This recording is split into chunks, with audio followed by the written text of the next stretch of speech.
The GLC want the Thames to be like a busy city street, with lots of goods and passenger movement and ordinary people living alongside, with their front doors opening onto it. A river that plays a full part in London's life.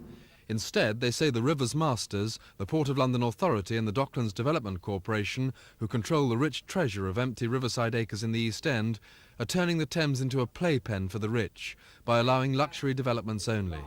To make their point today, the GLC hired a boat to show off the empty river.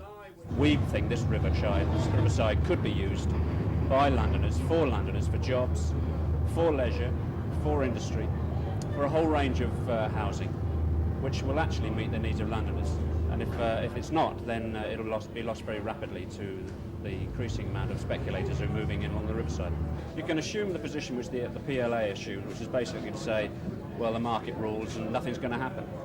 You can take another position, which is one which is adopted abroad in other countries, which says that the riverside is a natural facility for trade and transport, and it should be used for the good of the city because it relieves congestion on roads, it brings work to people who live in inner cities, and it's generally something which people applaud rather than the dead waterway which currently is the Thames.